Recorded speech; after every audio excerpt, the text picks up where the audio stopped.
Hello, my name is Mel, and this is a second part to a video I uploaded on YouTube the other day about Kent Hovind and me traveling down to Pensacola, Florida to witness that trial, at least the defense side. I didn't go and see the prosecution's first week, but I arrived there late, very late Sunday night, and attended Monday and Tuesday and Wednesday, and then Wednesday was the end of the trial actually. And after the trial, I drove home, straight home that night, and straight through back to Michigan. And it was about a 16-hour drive on the way home, and I thought about a lot of things on the way home, and I was grieved on the way home.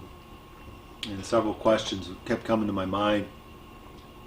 One of the more interesting things I found out about was that, and I don't think hardly anybody knows this, but that Kent Hovind is actually a neighbor of the U.S. District Court. He lives on the exact same street. Yes, he does. It's Halifax Street in downtown Pensacola. Kent Hovind doesn't live downtown. His property from his church wasn't there, but it was just on the same street, no more than a couple miles down the road. And that's where he lived and dwelt for many years, several decades. I think it was 25, 28 years or something like that he lived on that street. And the question I had is this, one of the questions that came to mind after learning that from the mouth of Kent Hovind himself, that his home is on that same street. I thought, boy, now I can kind of understand what's going on in this courthouse with pedophile prosecutors in there. And that, I mean, that is one, Rudy, you are right, man, that is one hideous, hideous prosecutor. Dang, that woman is ugly. She has the face, and we always seen her on like a side view like this, and she's got that nose, she's got a witch nose, man. It's got all the like bends in it and stuff, and it's real long. It comes down to like just above her lip. It's something to behold. And when you seen her on the side, and she was always like doing like this and stuff, and making like, it looked like she always had to take a serious dump, or was completely constipated.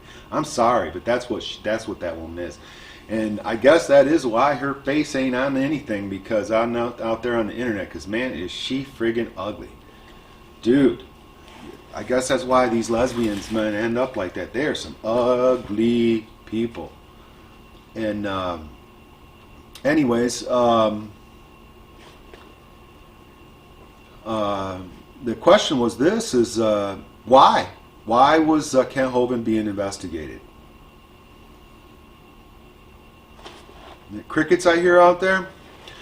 Yeah, why was Kent Hovind being investigated by an Internal Revenue Service, a taxation wing of the government? Okay, we have a tax-exempt organization called a Christian ministry. Therefore, why was the IRS investigating a tax-exempt Christian ministry in the first place? And that question needs to be answered. That should be followed back to their emails. Oh, I'm sure you'd find the real reason had nothing to do with Kent Hovind and Kent Hovind, yeah, they're big guy, and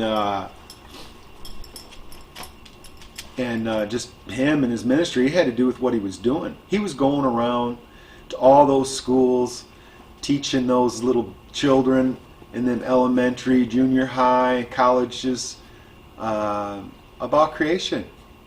And any fool evolutionist who dared to debate him, I mean, it was I almost ended up feeling sad for the evolutionists once in a while after watching it. It was so funny. Kent would mop the floor with them. It was very hilarious. It's very, very entertaining watching. You should definitely watch all of his debates, although there are a manifold of them. But I mean, that is why they went after Kent Hovind, because of what he was doing. Not who he was, but what he was. What he was was a Christian evangelical pastor, and he was also extremely effective. One of the best debaters you'll ever see. After he made his rounds through the colleges, there wasn't a professor who would even debate him for fear, of course, because it was always funny watching his debates. By the time you get to the end, the kids were laughing at the evolutionists. I mean, because it's ridiculous. Oh, you had your, brain melted leftists in there, but those with an open mind who actually looked at it and seen what it was and didn't have some deep, hidden sexual sin to hide. Yeah, we know that's the true reason. That's the true reason you guys are against God and against creation. It's because of your sexual sins. We all know it. You know it.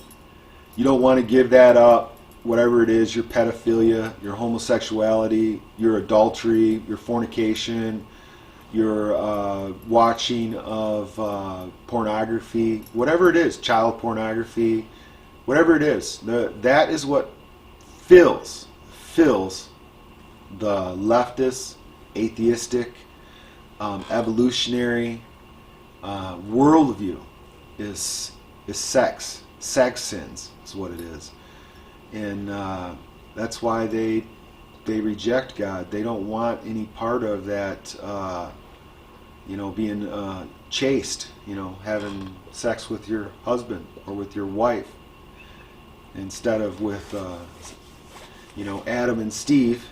You got Adam and Eve in the real worldview. But that's the bottom line. Kent Hovind was a neighbor of the U.S. court, and the people who lived in that U.S. courthouse, well, they weren't very good people. They especially like very small children, around the age of 3 or so, kind of like Muhammad. And only thing different is Muhammad would marry them. Yeah, that ain't any good either. But that's what's going on. They are evil. Man, that prosecutor was ugly. Dang.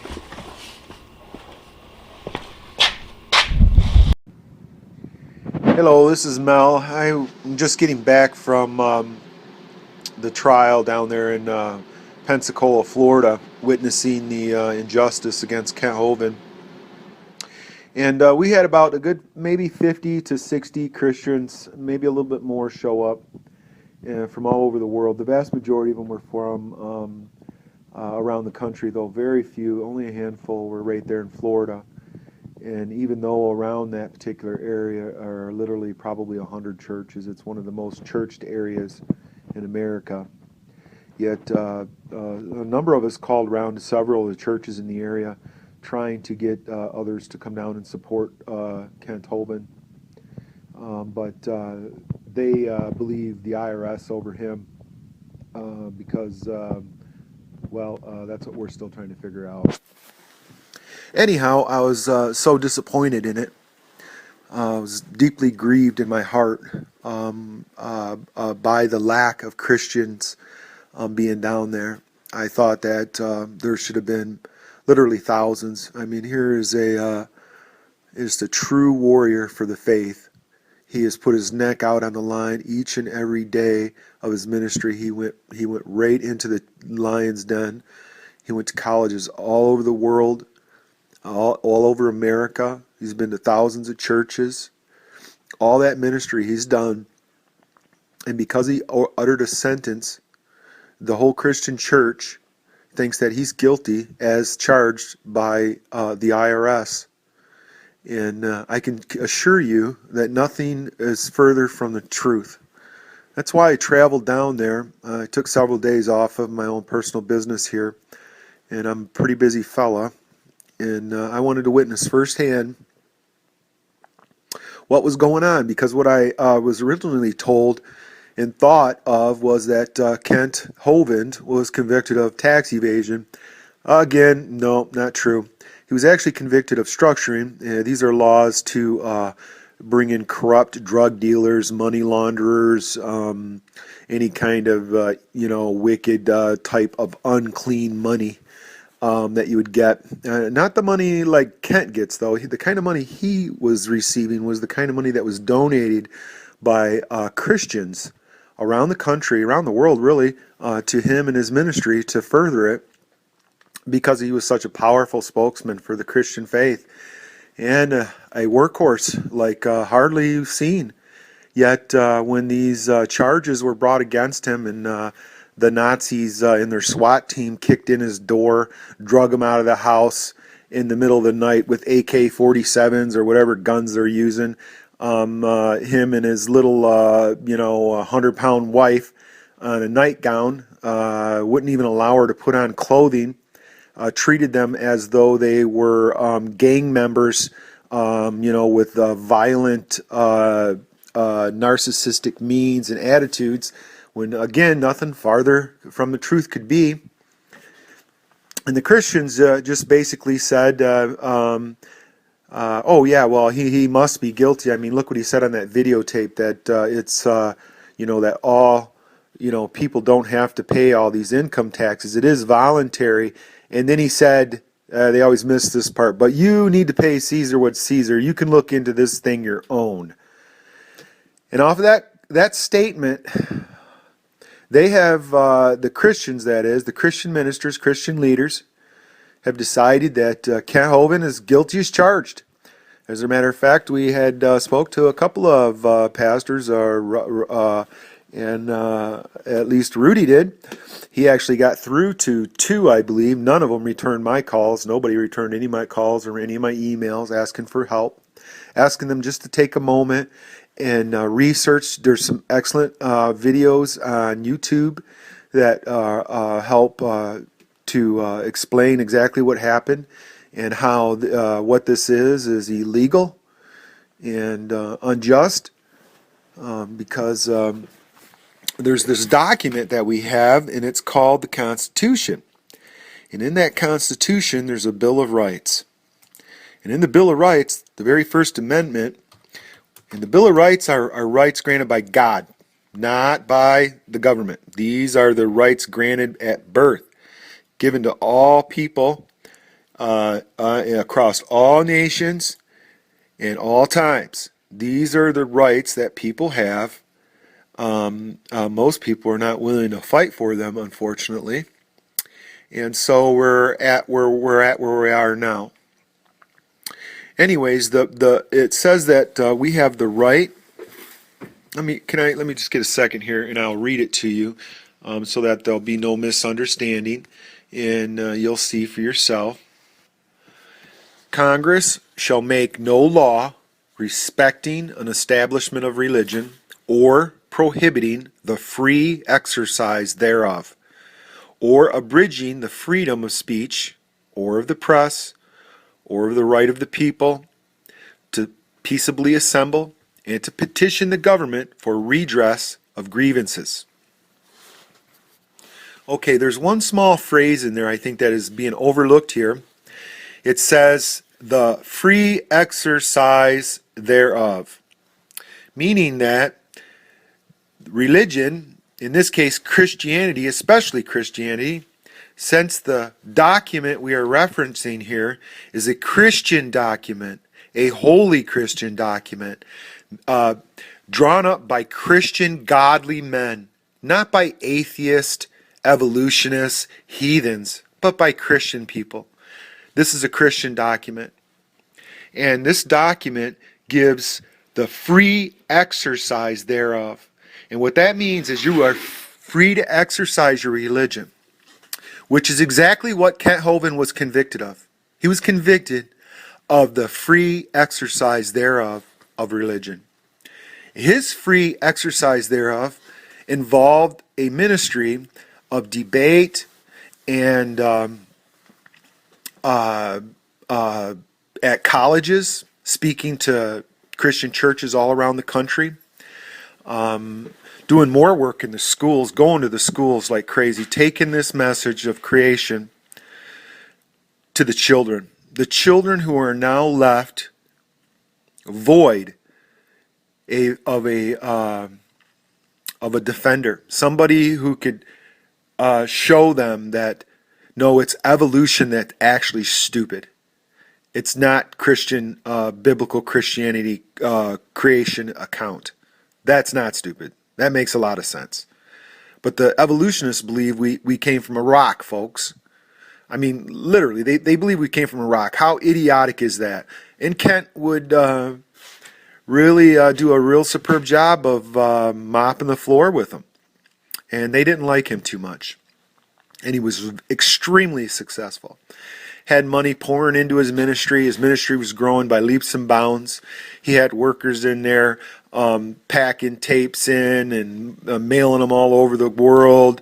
And he had people in there working on the Dinosaur Adventureland theme park that he was trying to build and accumulate properties with the ministry money that was coming in through the donations of Christians. Clean money. The clean money. Not dirty laundry money. Clean money. And Kent was a firm believer in using cash also to pay his bills.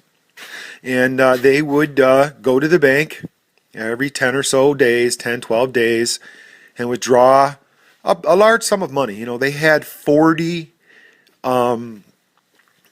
people in that ministry, 40.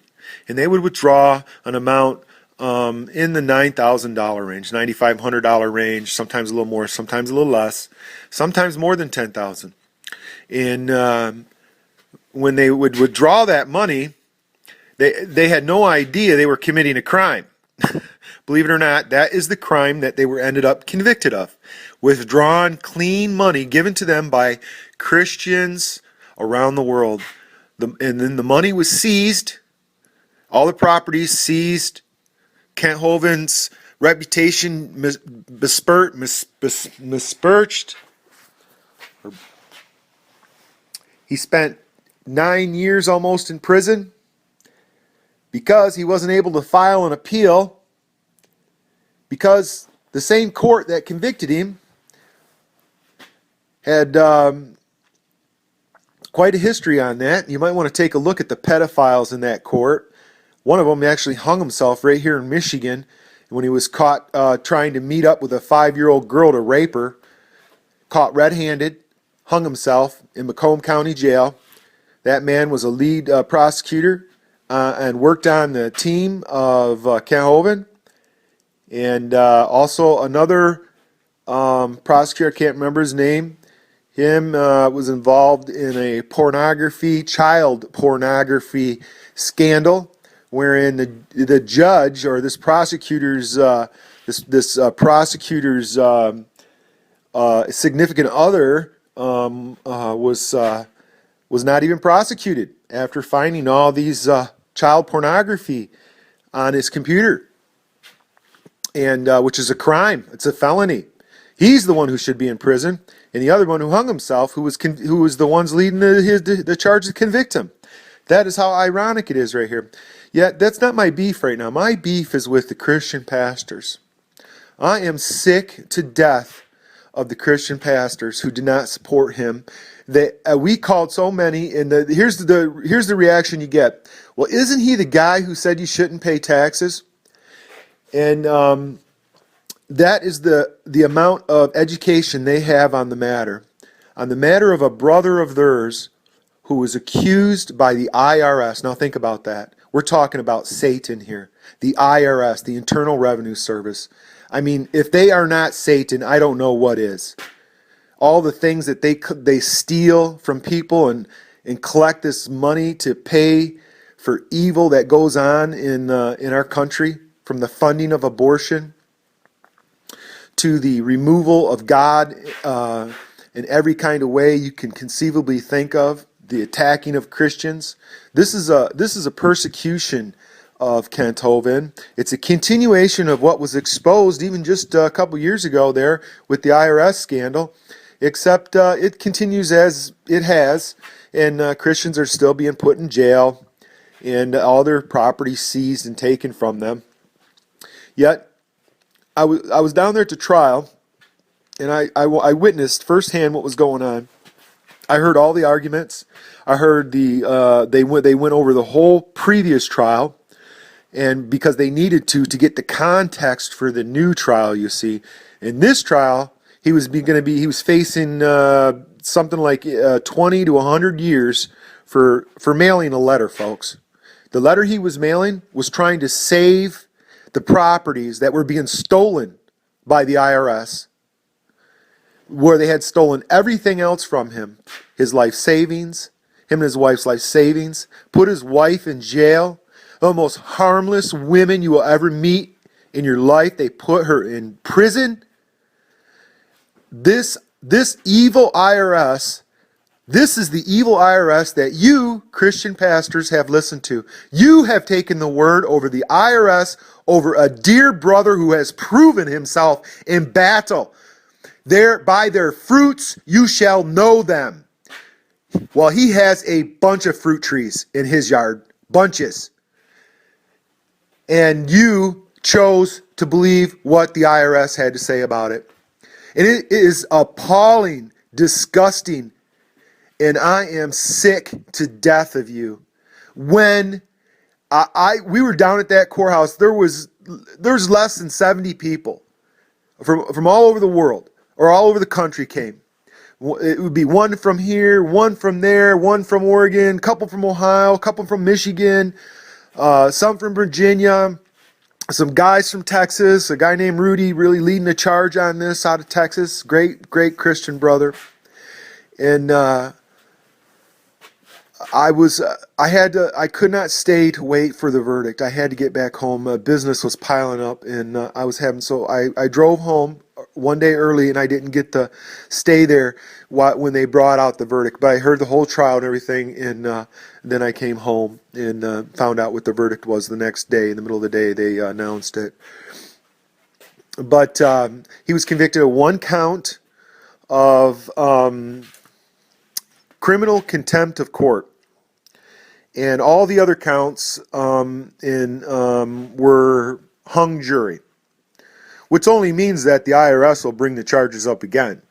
So they've already spent like $1 million on just this new trial on Kent for literally, folks, mailing a letter to try to save his property, for putting Liz pendants, which is a notice to any buyer that there is pending litigation, that there's somebody interested in this property who thinks it's theirs, and they're going to litigate for it. So buyer beware.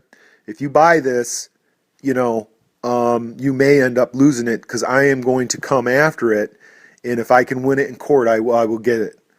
That's what he did. That was his crime. And that's a crime in America, believe it or not. Yeah, and it's punishable by a lot of years in prison. As a matter of fact, you could go out and kill somebody. You could be a drunk driver in your car tomorrow and go run some little girl over with your car and squish her underneath of it, and you'd definitely be out of prison sooner than Kent Hovind would be. That's how absurd this law is. Absurdity is what it is.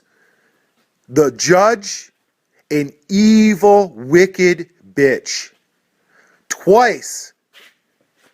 She is the judge who ruled on him last time and convicted him. Declared him a criminal organization. Keep in mind now, folks, this is a church. Ever heard of separation of church and state? The one that the liberals have used on us the last 50 years to remove God from every mention throughout our public. From the schools, funding of abortion. You name it. Every evil on top of evil. They have used that separation of church and state against the Christians. Now, here's Kent sitting on the other side saying, hey, wait a minute. Separation of church and state. I can't be, accountable. You can't tax a church. You can't tax a church. The definition of tax is control. The very definition of taxes are control. If you have any doubt, come on over to my business and watch me spend the next 2 months trying to get my taxes straightened out so I can send them into the government. You think I want to sit in front of this desk and do taxes for 2 months? Trying to figure out this maze? Because I am being controlled by the IRS? Churches are exempt from that. The free exercise thereof. What part of free don't you get? Kent was abandoned by the Christian church. I'm not sure if it was their fear that if they came to his defense, they would be next, or just plain ignorance or apathy, or whatever it was. But anyway, it's inexcusable. And the bottom line is Kent was convicted on this one charge. Now, this one charge, criminal contempt of court, they think there might be a way to overturn it. But as the last time they tried that, I wouldn't put a whole lot of, I wouldn't guarantee, there's no way that's a guarantee. Could happen, but who knows. But it has an open-ended sentence. So what that means is there's no minimum sentence and there's no maximum sentence. So the judge could literally give you 100 years for that one thing. I doubt she would do that because Kent, he's 62, so if she gave him 20, she could probably make sure he's done with by the time he gets out. He'll just be a crockety old man with a cane who can barely walk or talk anymore. So then they can let him out. Anyways, you Christian church hypocrite leaders, you guys make me sick. There's going to be a sentence of him in June. I'm not sure exact date, but there should literally be thousands and thousands and thousands of Christians down there surrounding that evil courthouse filled with pedophiles, and I'm not exaggerating. And we should be around that. We should stop business going in there. We should halt all traffic into that place, surround that building, and demand them to release Kent Hovind. This is absurd, and it is embarrassment. It's an embarrassment to me that you guys did not come to his defense. Not one Christian church showed up. And Kent Hovind has ministered to thousands of them. Thousands. Now you think about that. That's an embarrassment on you. And I just kept thinking of this one verse on the way home. This one verse. I was in prison and you visited me not. I was naked and you clothed me not. I was hungry and you fed me not. And I think you know the rest. That's what I kept thinking about. Where are our Christian churches? Where are our brothers in the Lord? 50 people, man. 50 to 70 people on a famous evangelist could only muster 50 to 70 Christians. Are you kidding me? That is an embarrassment. There's literally 100 million Christians in this country, supposedly. I don't know what is going on out there, but hopefully God will wake you up. You are an embarrassment. You did not show up. You did not help in a time of great need. And may God judge you for that.